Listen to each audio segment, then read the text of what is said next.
Maranata, Senhor está veniendo, 3 de julho, é corrupção de verdade. E ora é, se um ene bisaboso, mira, até Cristo aqui, of, até já, não querer. Mateus 24, versículo 23.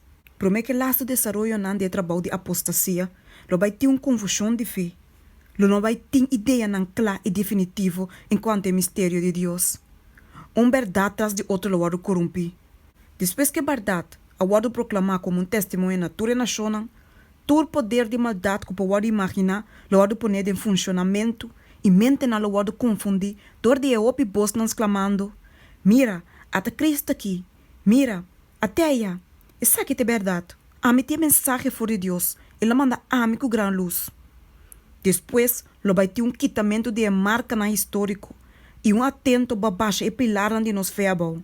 Esforço mais decidido, lo guardo assim para halsa e sábado falso e para tirar menosprecio riba Deus mes, dor de reemplazar e dia que é a bendicionar e a santificar. E sábado falso aqui lo vai guardo obrigar dor de lei opressivo. Tem futuro, tur sorte de engano lo lanta. E nos quer ter fundation sólido para nos pianan. Nos quer pilar nan sólido para edifício.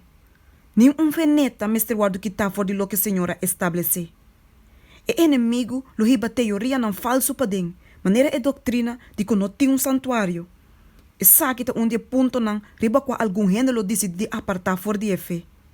Lo vai ter sonho nan falso, e visão nan falso, que lo tem algum verdade, pero que tá aleja e nan for de fé original. Senhora duna gente regla para meio de qua e engano nan aqui para waro detectar. Pai na lei e na testemunho. Se não nota pape conforme a palavra aqui, da pessoa não tem luz de não. Isaías 8, versículo 20. Segundo nos está acercando o fim de tempo, mentira lo está assim a mesclar junto que é verdade, que solamente é não, que tinha guiança do Espírito Santo, lo está capaz para distinguir verdade for de erro. Nós me se hace todo esforço para nos manter nos mes de caminho do Senhor.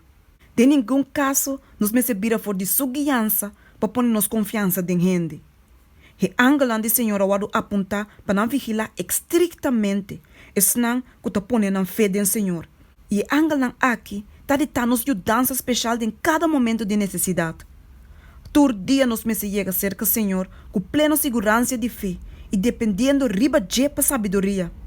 Esnan que te wado guiador da palavra do Senhor, lo discerne com segurança entre mentira e verdade, entre pecado e justiça.